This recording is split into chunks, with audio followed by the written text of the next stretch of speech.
अघाड़ी में पड़ी दरार, शिवसेना का बीजेपी को समर्थन। शिवसेना ने बदला अपना स्टैंड, एनसीपी कांग्रेस में बढ़ी बौखलाहट, हो गया अघाड़ी सरकार का खात्मा। नमस्कार, स्वागत है आपका स्पेशल स्टोरी में। मैं हूं आपके साथ वक्ता। आज स्पेशल स्टोरी में बात करेंगे उस पार्टी की जिसने सत्ता की चाहत में, कुर्सी के मोह में ऐसा गणित बिठाया कि सरकार पर विराजमान हो जाएं।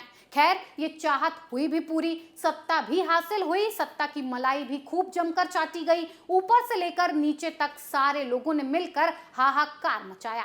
महाराष्ट्र की अघाड़ी सरकार जो 3 पहियों से मिलकर बनाई गई, सिर्फ इसीलिए जिससे सत्ता हाथ से न जाए, बीजेपी कुर्सी पर विराजमान न हो जाए। गाड़ी के 3 पहिए शिवसेना, एनसीपी और कांग्रेस ने जैसे तैसे करके 2.5 साल तक तो हुकूमत कर ली, लेकिन फिर बीजेपी ने एक ऐसी चाल चली जिसमें शिवसेना बुरी तरह से फंस गई, और ऐसी फंसी कि सत्ता तो छूमंतर हो ही गई, अब पार्टी और उसके सिंबल पर जंग चल रही है, जिसे बचाने के लिए उद्धव ठाकरे वो सारे पैंतरे अपना रहे हैं जो उन्हें पहले ही अपना लेने चाहिए थे। लेकिन चारों तरफ से दलदल में फंसी शिवसेना को अब ये एहसास हो रहा है कि बीजेपी से बैर उद्धव ठाकरे के राजनीतिक सफर के लिए घातक ही नहीं बल्कि विस्फोटक साबित होगा, क्योंकि पार्टी के विधायक बागी हो गए, पार्षद भी बागी हो गए, बचे सांसद वो भी बागी होने का मन बना रहे हैं, क्योंकि सांसदों को भी अपने राजनीतिक करियर की चिंता है कि कहीं उनका सफर शुरू होने से पहले ही ना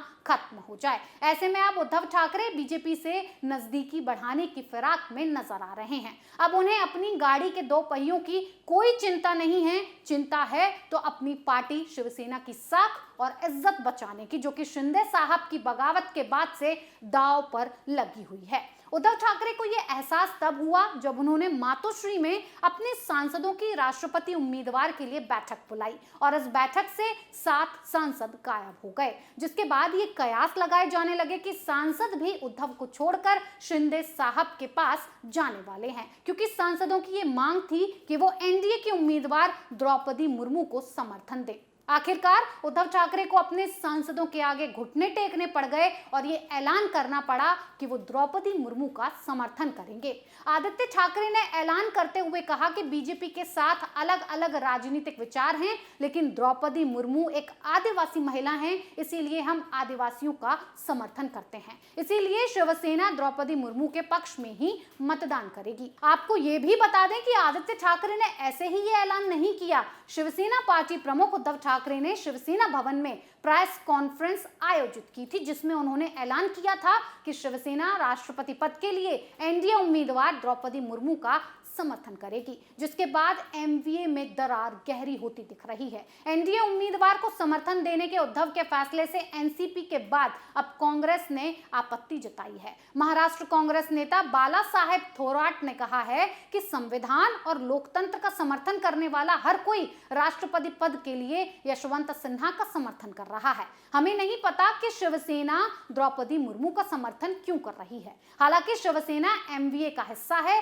लेकिन उसने हमसे इस पर कोई विचार विमर्श नहीं किया गया है।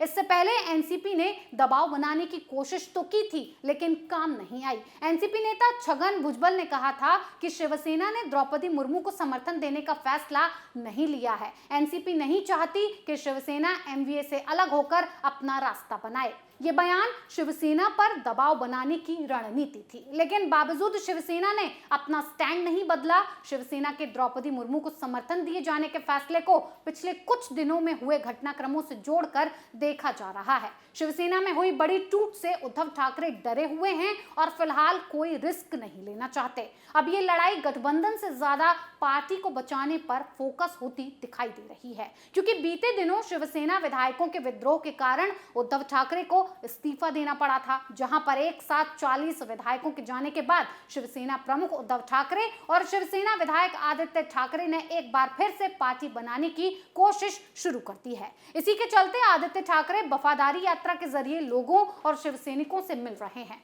कोशिश तो हो रही है, लेकिन फिर भी शिंदे साहब के खेमे में जाने की शिवसैनिकों को बड़ी जल्दी है। युवा सेना के नेता विकास गोगवले मुख्यमंत्री एकनाथ शिंदे के गुट में शामिल हो गए हैं। विकास गोगवले के पिता भरत गोगवले शिंदे गुट की ओर से चीफ व्हिप हैं, क्योंकि विकास गोगवले को मुख्यमंत्री आवास पर देखा गया था। वो गुरु पूर्णिमा से पहले सीएम शिंदे से मुलाकात करने पहुंचे थे। विकास गोगवले ने यह भी दावा किया कि युवा सेना के कम से कम 50 पदाधिकारी इस हफ्ते तक शिंदे गुट में शामिल होंगे, जो कि शिवसेना के लिए बड़ा झटका है।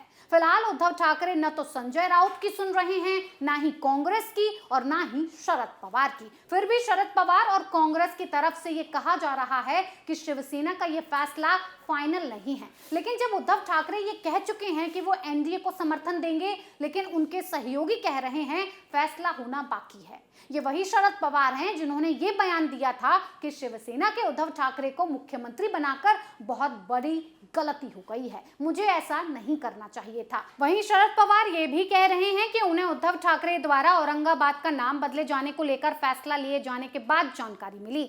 नाम बदला जाना महाविकास अघाड़ी के कॉमन मिनिमम प्रोग्राम का हिस्सा नहीं था, यानी कि सरकार जाने के 2 हफ्ते बाद ही सारा दोस्ताना देखने को मिल रहा है। शरद पवार और कांग्रेस तो कहती थी कि वो अघाड़ी नहीं तोड़ेंगे, लेकिन सरकार बदलने के कुछ दिन बाद ही उद्धव ठाकरे के फैसलों पर सवाल उठने लग गए हैं कि क्यों द्रौपदी मुर्मू को सपोर्ट किया जा रहा है। तो ये बात तो आंख बंद करके कोई बच्चा भी बता देगा कि आखिर उद्धव ठाकरे ने ये फैसला क्यों लिया है। इस वक्त उद्धव ठाकरे को अपनी पार्टी बचाने की चाह है, न कि अघाड़ी को, क्योंकि अगर शिवसेना रहेगी तो उद्धव ठाकरे का राजनीतिक करियर बचेगा, अगर पार्टी ही नहीं बचेगी तो कैसी राजनीति और कैसी कुर्सी। इसीलिए अब अघाड़ी में फूट साफ साफ नजर आ रही है। कांग्रेस और एनसीपी की बौखलाहट साफ दिख रही है, तो वहीं शिवसेना का झुकाव अब बीजेपी की तरफ होता दिख रहा है, क्योंकि बीजेपी के साथ बैर ने उद्धव ठाकरे को कहीं का नहीं छोड़ा।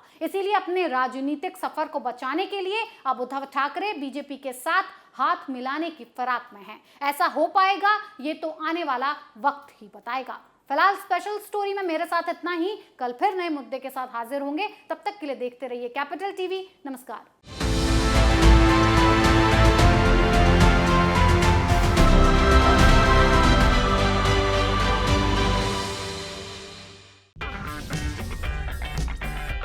अगर आपको हमारा वीडियो पसंद आया हो तो इसे लाइक करें, हमारे चैनल को सब्सक्राइब करें और हाँ, बेल आइकन दबाना ना भूलें ताकि आप तक हमारे वीडियो की नोटिफिकेशन पहुंचती रहे।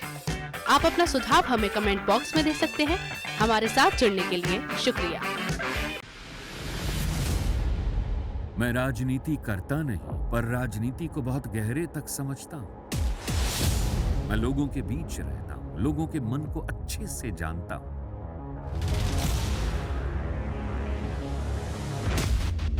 पब्लिक और पॉलिटिक्स की हर नब्ज को खूब पहचानता हूं। संघर्ष की सियासत से सत्ता के सिंहासन तक मैं हर खबर से खरा सच निकालता हूं। ना कोई दौड़, ना कोई race. Capital TV, Uttar Pradesh.